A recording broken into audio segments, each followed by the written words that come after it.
नमस्कार and a very warm welcome to my YouTube family. तो birth chart analysis का जो सीरीज़ था वो हमने कुछ महीनों से रोक दिया था। कुछ महीनों से मैं यूट्यूब में वीडियोस अपलोड नहीं कर पा रहा था, लेकिन उसका कारण ये था कि मैं बहुत सारे चार्ट्स के ऊपर रिसर्च कर रहा था कि टाइमिंग ऑफ मैरिज प्रिसाइजली कैसे एनालाइज किया जाता है और उसको प्रेडिक्ट कैसे किया जाता है। तो इसके ऊपर मैंने पिछले कुछ टाइम में करीब 200 से 300 चार्ट के ऊपर मैंने एनालिसिस किया था, और उसके बाद जो मेरा फाइंडिंग रहा वो आज मैं आप लोगों के साथ शेयर करने वाला हूँ। तो ये जो वीडियो है ये 3 या 4 वीडियोस में मैं स्प्लिट करने वाला हूँ, और आपको ये पूरा सीरीज़ 3 या 4 वीडियोस में मिलेगा, और उसी हिसाब से आप समझ सकते हो। तो मैं इसमें काफ़ी सारे केस स्टडीज़ और एग्जांपल्स लेने वाला हूँ, जिससे कि आपकी जो क्लैरिटी है इसके ऊपर वो और ज़्यादा बढ़े, और ज़्यादा इन डेप्थ आपको समझ में आए कि कैसे टाइमिंग ऑफ मैरिज प्रेडिक्ट किया जाता है, कैसे आप कोई भी चार्ट देख करके आराम से उसको प्रेडिक्ट कर सकते हो। तो स्टार्ट करते हैं। तो टेक्निक्स इस मेथड में तो टेक्निक्स बहुत सारे हैं, बहुत सारे आपको जो ज्योतिष के जो बहुत सारे ब्रांचेस है वो आपको मिल जाएंगे, जैसे केपी हुआ या पराशरी हुआ। पहले जो सबसे बेसिक टेक्निक होता है वो बेस्ड ऑन वीनस दशा। मैंने जैसे बताया कि 200 से 300 चार्ट के ऊपर एनालिसिस किया था, और उसके बाद जो इजीएस्ट वे या इजीएस्ट टेक्निक है टू अंडरस्टैंड कि अ, यहाँ पे शादी हो सकती है कि नहीं, आप ये देखिए कि इंसान को वीनस की दशा चल रही है कि नहीं। उसके बाद जो होता है पराशरी का, based on the placement of on the seventh house, Navamsha में कोई सेवेंथ हाउस में बैठा है या लग्न में बैठा है कि नहीं, वो एक पराशरी वाला एस्पेक्ट हो जाता है। उसके बाद होता है केपी का एक श्योर शॉट टेक्निक है 2711 का। तो उसके बेसिस पे हम प्रेडिक्ट करते हैं। और यहाँ पे नाड़ी का अलग होता है, जिसमें जीव कारक और स्त्री कारक, उसके बेसिस पे जीव कारक होता है बृहस्पति, स्त्री कारक होता है शुक्र। इन दोनों का जब कॉम्बिनेशन होता है या फिर एक के ऊपर दूसरे का गोचर होता है, स्पेसिफिकली जब भी जुपिटर का गोचर वीनस के ऊपर होता है, तब वो मैरिज ट्रिगर कर सकता है। नारी एस्ट्रोलॉजी में ये है। मैं जब यहाँ पे कह रहा हूँ कि जुपिटर का गोचर वीनस के ऊपर, मतलब कि ट्राइन ऑफ वीनस, वीनस से त्रिकोण में अगर उसका गोचर होता है तब वो ट्रिगर कर सकता है। तो टेक्निक्स बहुत सारे हैं, और ये काफ़ी इलाबरेट एक मेथड है। इसका एक बहुत ही सिंपल, मैंने जो 200 से 300 चार्ट्स में जो एनालिसिस किया वो मैं 40 मिनट के वीडियो पे तो कर पाना मुश्किल है, लेकिन उसका एक समराइजेशन, उसका एक आप समझ लीजिए कि जो मैं निष्कर्ष निकाल पाया, एक मोटा मोटा उसका जो समरी है वो मैं आपके साथ शेयर कर सकता हूँ।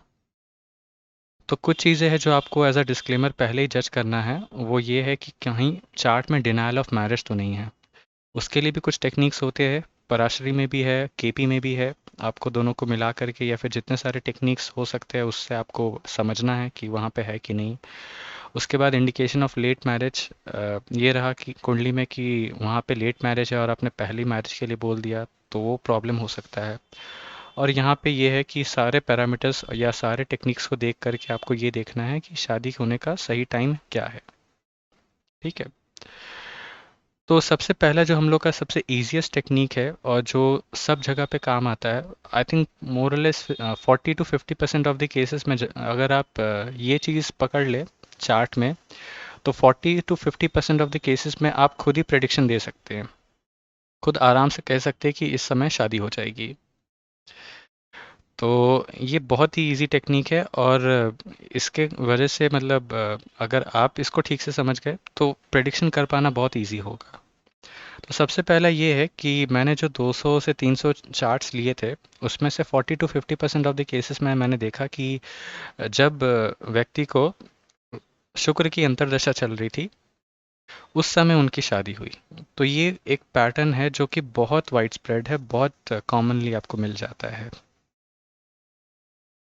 इसके बाद एक और चीज़ है, अगर ये टेक्निक को आप यूज़ कर रहे हैं तो यहाँ पे देखिए कि उस व्यक्ति का लेट ट्वेंटीज़ और अर्ली थर्टीज़, इस टाइम फ्रेम में उसको शुक्र की दशा चल रही है कि नहीं। अगर ऐसा होता है तो फिर आप मैरिज प्रेडिक्ट कर सकते हैं कि यहाँ पे शादी हो सकती है। और अगर ऐसे आपने सही से प्रेडिक्ट किया तो चांसेस है कि 90% ऑफ द केसेस में आप सही से कह पाए कि हाँ इसी टाइम शादी होने वाली है। तो ये तो बात रही थ्योरी की। तो थ्योरी तो यहाँ तक है, कुछ केस स्टडीज ले लेते हैं और समझते हैं कि ये काम कैसे करता है। तो सबसे पहला चार्ट जो आप यहाँ पे देख रहे हैं, तो यहाँ पे जो व्यक्ति है इसका जो जन्म हुआ था वो 1987 में हुआ था। और यहाँ पे आप ऐसे भी देख सकते हैं कि चार्ट पे सारे आपको वो पैटर्न्स दिख जा रहे हैं। यहाँ पे अगर आप देखें तो एक तरह से सप्तम भाव में यहाँ पे पाप कर्तरी योग है। एक तरफ राहु, एक तरफ मंगल। यहाँ पे सूर्य है लेकिन सूर्य उच्च का है और चंद्रमा से दृष्टि में है, और ये चंद्रमा भी पूर्णिमा का चंद्रमा है जो कि बहुत ही ज़्यादा पॉजिटिव है। यहाँ पे एक और योग बनता है कि सप्तमेश और पंचमेश का योग, जो कि ये बताता है कि या तो इंटरकास्ट मैरिज होगा, या फिर इंटर रिलीजन भी हो सकता है, या फिर डिलेड होगा मैरिज, कि किसी कारण से शादी हुई नहीं, या शादी हो, या होता है ना कि कोई पसंद आया और वो काम वो दैट डिडंट गो वेल, और उसके बाद शादी में डिले हो गया। इनके केस में ऐसा था कि अगर आप दशा को अच्छी तरह से स्टडी करें तो ऐसा कुछ इनके यहाँ पे तो पैटर्न दिख नहीं रहा था। यहाँ पे इनका क्या था कि इनको अपने कॉलेज टाइम से कोई पसंद आया था अराउंड इन 2007, जब इनको जुपिटर में शनि लग रहा था। और जुपिटर एक ऐसी दशा होती है जो कि काफ़ी स्मूथ रहता है, जहाँ पे आपको ज़्यादा ब्रेकअप्स या ज़्यादा स्ट्रगल देखना नहीं पड़ता है, आप आराम से उस फेज़ को निकाल सकते हैं। तो ये दशा ही कुछ काफ़ी अच्छी होती है। यहाँ पे भी देखिए चार्ट में भी एक लव मैरिज का इंडिकेशन काफ़ी प्रोमिनेंटली दिख रहा है। क्योंकि चंद्रमा पूर्णिमा का है तो इंसान का जो माइंडसेट होगा वो काफ़ी ब्रॉड माइंडेड रहता है, काफ़ी उसमें एक्सेप्टेंस होता है और काफ़ी चीज़ों को अच्छे से मैनेज कर लेता है। तो यहाँ पे ये रहा कि जुपिटर की दशा थी, सब कुछ अच्छा चल रहा था, और ये जुपिटर वीनस वाला जो फेज था, यहाँ पे इनकी शादी हुई। तो 2015 के आसपास जुपिटर वीनस में यहाँ पे इनकी शादी हुई, and that was a love marriage. तो this was one case study. यहाँ पे हम लोग एक और केस स्टडी लेते हैं और समझते हैं कि इस पे कैसा रहा। तो ये जो सेकंड केस स्टडी आप देख रहे हैं, ये मेरे एक दोस्त के पिताजी की है। और इस चार्ट को जब मैं देख रहा था तो मैंने भी इसके ऊपर वो जो मेरा टेक्निक है, जो मैंने इतने चार्ट्स को देखने के बाद डेवलप किया, वो मैं यहाँ पे टेस्ट करने की कोशिश कर रहा था कि वो मैच करता है कि नहीं। तो सबसे पहले ये चार्ट में अगर आप देखें तो यहाँ पे क्या है कि शुक्र जो यहाँ पे सप्तम का स्वामी बनता है वो यहाँ पे नवम में आ गया, और वो भी पंचमेश के साथ। तो पंचमेश और सप्तमेश का एक योग बना है, इसका मतलब ये होता है कि यहाँ पे लव मैरिज के चांसेस बढ़ रहे हैं। तो एक इंडिकेशन कि यहाँ पे लव मैरिज। और उसके बाद यहाँ पे भी अगर आप देखें तो पूर्णिमा का ये चंद्रमा है, चंद्रमा के आसपास तो कुछ नहीं, लेकिन ये केंद्रम दोष बनाता है, लेकिन ये काफ़ी ज़्यादा हाई एक्सेप्टेंस वाला चंद्रमा है। साथ में एक और चीज़ कि the person is very adamant about his decision. तो एक बार वो डिसीजन ले लिया तो उसी पे टिके रहना है, बिकॉज मंगल यहाँ पे लग्नेश होकर के लग्न में। तो ये वैसा ही होता है कि एक बार जो मैंने कमिटमेंट कर दी उसके बाद मैं अपने आप की भी नहीं सुनता, तो ये कुछ ऐसा ही है मंगल की इस प्लेसमेंट के कारण। तो the person is very adamant. यहाँ पे लव मैरिज के भी योग बन रहे हैं, शुक्र शनि की यहाँ पे युति भी है, और यहाँ पे नवम और सप्तम का यहाँ पे एक एक्सचेंज भी बन रहा है। तो इस कारण से यहाँ पे भी एक लव मैरिज का योग बन रहा है। अब यहाँ पे मेष लग्न में होता क्या है कि Venus is very positive for marriage. तो मैंने यही टेक्निक यहाँ पे भी यूज़ किया, यूज़ करके देखा कि यहाँ पे देखते हैं कि इनकी शादी कब हुई होगी। तो जब मैं यहाँ पे इनको, जब इनकी मरकरी की दशा देख रहा था, तो इनका जन्म मैं बता दूं, इनका जन्म हुआ था 85 में, सॉरी 58 में, आई एम सॉरी 58 में। और इनको जब मरकरी की यहाँ पे दशा चल रही थी तो यहाँ पे देखिए मरकरी में वीनस, यहाँ पे क्या है कि शुक्र की जो प्लेसमेंट है वो भी यहाँ पे शनि के साथ है, विच इंडिकेट्स डिले मैरिज, शादी देर से होगी। और इसके बाद यहाँ पे देखिए कि 90 से लेकर के 93, इस फेज में इनको शुक्र की दशा चल रही थी। तो यहाँ पे ये जो फेज है ये इनके लिए काफ़ी ज़्यादा पॉजिटिव बन जाता है। अब इसमें भी मुझे ड्रिल डाउन करना था कि इसमें इनकी शादी कब हुई होगी, तो उसके लिए मैंने फिर ट्रांजिट का हेल्प लिया। ट्रांजिट लेकर के मैं 1992 में गया। 92 में जा कर के फिर मैंने कुछ पैटर्न्स यहाँ पे देखे। तो यहाँ पे एक चीज़ देखिए कि वीनस जहाँ पे बैठा है वहाँ से पंचम में या नवम में एक्चुअली जुपिटर बैठा हुआ है। तो नवम पंचम का ये एक योग बन रहा है यहाँ पे, और यहाँ पे इस कारण से ये वीनस को ट्रिगर कर रहा है। तो एक तो दशा में भी पॉजिटिव है, एक यहाँ से भी ट्रिगर कर रहा है, और इसी के साथ साथ काफ़ी सारी चीज़ें यहाँ पे पॉजिटिव बन रही है, विच इंडिकेट्स कि इसी साल 92 के आसपास इनकी शादी हुई होगी। जब मैंने इनसे वापस कंफर्म किया कि आपकी शादी कब हुई थी, तो इन्होंने मुझे बताया कि जुलाई 92 में। सो विच अगेन प्रूव कि हाँ, ये टेक्निक तो काम करता है और मेरे लिए काफ़ी इजी रहा इसको प्रेडिक्ट करना। तो सामने जो आप चार्ट देख रहे हैं, this is also one of the prime example कि यहाँ पे वीनस की दशा में इनकी शादी हुई थी। तो यहाँ पे इस चार्ट के बारे में बता दूँ, the person was born in 1991। तो 1991 के अगस्त में इनका जन्म हुआ था। और यहाँ पे अगर आप चार्ट को देखें तो अ, कुंडली दशा वाइज अगर आप यहाँ पे देखते हैं तो आपको काफ़ी सारे इंडिकेशन यहाँ पे मिल जाता है। एक ये कि there would have been a very strong changing phase in his life around in 2010। तो 2010 के आसपास इनका एडमिशन हुआ था इनके कॉलेज में, तो वहाँ से इनकी लाइफ काफ़ी ज़्यादा बदल गई थी। He started performing pretty well. फिर ये फेज़ रहा जहाँ पे इनका प्लेसमेंट हुआ, एंड अराउंड 2017 यहाँ पे अगर आप ये फेज़ देखते हैं तो ये फेज़ ऐसा था जहाँ पे जब वो इनके लिए काफ़ी ज़्यादा अच्छा रहा था, जहाँ पे मतलब शादी की बात इनके लिए चल रही थी। और अराउंड 2020 में जा कर के इनकी शादी हो जाती है। अब यहाँ पे तो आप कह सकते हैं कि वीनस की दशा तो इनको 17 में चल गई थी, तो 20 में इनकी शादी क्यों हुई, इतना लेट क्यों हुआ था। तो यहाँ पे हम लोग देखते हैं कि इसका कारण क्या रहा था। तो जब हम लोग 2020 में जाते हैं तो ट्रांजिट से आपको काफ़ी कुछ यहाँ पे समझ में आ जाएगा। तो मंथली वाइज अगर हम लोग एक स्टेप पीछे जाए तो यहाँ पे अगर आप देखें तो शनि का जो ट्रांजिट था वो इनके चौथे भाव में हो जाता है। चंद्रमा यहाँ पे लग्न में है, शनि यहाँ पे चौथे में, विच इंडिकेट्स कि यहाँ पे जा करके इनको शनि की ढैया शुरू होगी। तो शनि की ढैया एक ट्रिगरिंग पॉइंट का काम करती है आपके लाइफ में। तो कुछ चीज़ें बहुत टाइम से अगर आपके लाइफ में पेंडिंग है, बहुत टाइम बाद तक हुई नहीं है, तो it acts as a trigger. तो यहाँ पे इसी कारण से 2020 में जा करके थोड़ा चीज़ों को डिले किया, डिले करके फिर यहाँ पे 2020 में 28 साल की एज में इनकी शादी हो गई। तो ये था 3 केस स्टडीज़। एक और हम लोग लेते हैं और समझते हैं कि कैसे और प्रेडिक्ट किया जा सकता है।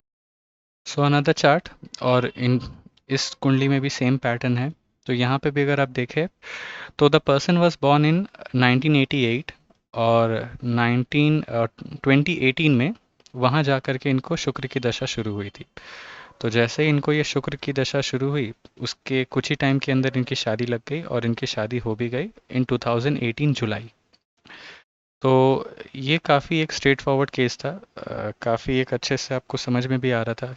और जब इनके पेरेंट्स मेरे पास आए थे अराउंड इन 2017, तो मैंने तो कहा था कि नेक्स्ट ईयर इनके शादी के योग है, काफ़ी जल्दी इनके शादी हो जाएगी, और काफ़ी टाइम से हो नहीं रहा था। इनके लिए 2013 से ही रिश्ते देखने शुरू हो गए थे, लेकिन कोई अच्छा रिश्ता मिल नहीं रहा था। तो उस कारण से इनका काफ़ी डिले हुआ, और जैसे ही सही टाइम आया इनकी शादी भी यहाँ पे हो गई। तो ये तो रहा पिछले केस स्टडीज़ के ऊपर, पिछले कुछ केसेस के ऊपर जो मैंने प्रेडिक्शन किया था या फिर जहाँ पे मैंने स्टडी किया था। एक ऐसा चार्ट लेते हैं जिसकी अभी शादी हुई नहीं है और जहाँ पे मैंने प्रेडिक्ट किया है कि आगे आने वाले इस टाइम पे शादी होने वाली है। तो समझते हैं कि वो मैंने कैसे किया। तो अपने स्क्रीन पे आप एक और कुंडली देख रहे हैं। तो यहाँ पे अगर आप देखें तो जो जातक है उसको अभी राहु में केतु का फेस चल रहा है। इसके ठीक बाद इनको राहु में शुक्र शुरू हो जाएगा, और राहु में शुक्र जो है that is a very positive phase for marriage. और इसमें बहुत ज़्यादा चांसेस होते हैं, अराउंड 80 to 90% चांसेस होते हैं कि अगर आप कोई प्रपोजल कंसिडर कर रहे हैं तो वहाँ पे जा कर के यहाँ पे शादी हो जाती है। तो यहाँ पे देखिए, तो एक चीज़ पहले बता दूँ कि ये जो जातक है इनका जन्म हुआ था 96 में। तो 96 के बाद अभी अराउंड 2024 के आसपास, 23-24, ये जो 2 साल है यहाँ पे मैंने इनके लिए बोला है कि यहाँ पे जा कर के आपकी शादी हो जाएगी। कुंडली में भी अगर आप देखते हैं तो यहाँ पे वीनस तो 7th हाउस में बैठा है, साथ ही साथ ये जो सन है ये 8th हाउस पे। तो अगर मान लीजिए किसी कारण से अगर वीनस में नहीं हो पाता है, तो उसके बाद वाला जो फेज़ है sun, even that is very positive. तो ये भी काफ़ी ज़्यादा पॉजिटिव है शादी को लेकर के, और ये भी इंडिकेट कर रहा है कि अगर वीनस की दशा में शादी नहीं हो पाती है तो सन की दशा is also very favorable and powerful in that regard. तो इस तरह से मैंने यहाँ पे इतने सारे केसेस के ऊपर स्टडी किया था और यहाँ पे एक प्रेडिक्शन भी दिया था। तो ये कंप्लीट एनालिसिस नहीं है, कंप्लीट स्टडी नहीं है, this is only the first part. अभी तो मैंने बस एक बेसिक लेवल पे आप लोगों को बताया कि बहुत ही इजी तरीके से कैसे प्रेडिक्ट किया जा सकता है कि शादी इस टाइम पे होगी या नहीं होगी। This was just a cake walk. जो आगे आने वाले वीडियोस है वहाँ पे मैं बहुत ही कॉम्प्लेक्स केस स्टडीज़ लेने वाला हूँ जहाँ पे प्रेडिक्ट कर पाना बहुत ही मुश्किल था, और वहाँ पे आप समझिएगा कि कैसे मैंने डिराइव किया कि हाँ शादी इसी टाइम होगी या इसी टाइम में शादी के अच्छे योग बन रहे हैं। तो this was more on the only the first part, just the basic and the easiest part की बेस्ड ऑन द वीनस दशा। आगे आने वाले सीरीज में मैं पराशरी के ऊपर भी बताऊंगा कि पराशरी में हम लोग क्या क्या एक्सपेक्ट कर सकते हैं, कि क्या क्या योग हो या फिर किस तरह की दशा चल रही है which is very positive for marriage, और उसको हम लोग आगे लेकर के जाएंगे। उसके बाद फिर केपी का होगा, उसके बाद फिर नाड़ी के बेसिस पे होगा। And even that I would say कि ये सब करने के बाद भी it won't be a complete course, उसके बाद भी काफ़ी कुछ रह जाता है। एंड एज अ सेड कि 200 कुंडलियों का एक्सपीरियंस मैं 40 मिनट के वीडियो में तो नहीं कर सकता, so for that I need more time. So stay tune for more videos, stay tune for more knowledge, and I hope कि अगर आप ये सारे वीडियोस देख लेते so you'll be in good knowledge कि हाँ कैसे आपको प्रिडिक्ट करना है। So see you in next video, bye.